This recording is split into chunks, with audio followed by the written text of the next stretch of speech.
ఏపీలో పొత్తులపై BJP stand ఏంటి? Strategy ఏంటి? టీడీపీ జనసేనతో కలిసి వెళ్లాలా లేక ఒంటరిగానే ఎత్తులు వేయాలా అని లెక్కలు వేసుకుంటోంది. లోకల్ క్యాడర్ 2014ని రిపీట్ చేయాలని అంటుంటే లీడర్లు మాత్రం ఒంటరిగానే ఎత్తర జెండా అని అంటున్నారు. మరోవైపు బీజేపీ రూట్ ఎటు అనే దానిపై సంక్రాంతి తర్వాతే సస్పెన్స్ వీడుతుంది అన్న టాక్ వినిపిస్తోంది. ఏపీలో బీజేపీ కథ మళ్ళీ మొదటగా వచ్చింది. 2014 లాగా పొత్తుల బాట పట్టాలా లేక 2019 ఎన్నికల మాదిరిగా ఒంటరి పోరు చెయ్యాలా అనే సందిగ్ధ అవస్థలో ఉంది కాషాయ పార్టీ.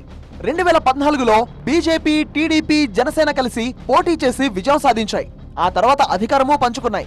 కట్ చేస్తే విభేదాలతో రామ్ అనుకుంటూ 3 పార్టీల కూటమి కాస్త 3 ముక్కలైంది.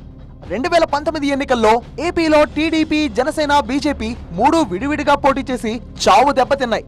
ఘోర ఓటమిని చవిచూశాయి. దీంతో మళ్లీ 3 పార్టీలు కలిసి ముందుకు వెళ్లాలనే ప్రతిపాదన ముందుకొస్తుంది. ఏపీ సహా వివిధ రాష్ట్రాల్లో పొత్తులపై బీజేపీ హైకమాండ్ ఫోకస్ పెట్టింది. కూటమి కట్టే విషయంలో రాష్ట్ర నాయకుల అభిప్రాయం కోరింది.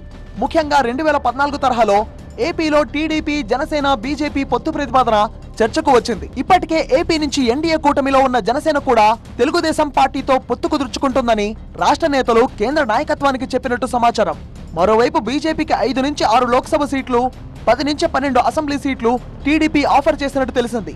అయితే పొత్తు కుదిరితే 8 నుంచి 10 లోక్సభ సీట్లు ఆశించాలని రాష్ట్ర నాయకత్వం భావిస్తున్నట్టు సమాచారం.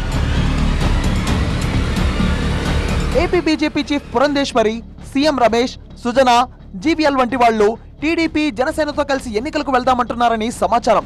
పార్టీలోకి వచ్చిన కొత్త కాపులు పొత్తుల కోసం తహతహలాడుతుంటే పార్టీనే నమ్ముకుని ఉన్న పాత కాపులు మాత్రం ఒంటరి పోరుబాట పట్టాలంటున్నారట.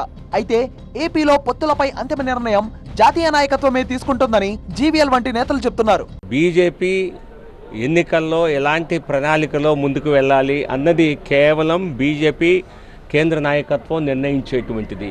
మా ఎన్నికల్లో ఎవరెవరితో పొత్తులో వెళ్ళాలి అన్నది మా కేంద్ర నాయకత్వం నిర్ణయిస్తుందని మేము 6 నెలల నుంచి వరుసగా చెప్తున్నాం. ఇంకా ఆ నిర్ణయం, అంతిమ నిర్ణయం జరగలేదు.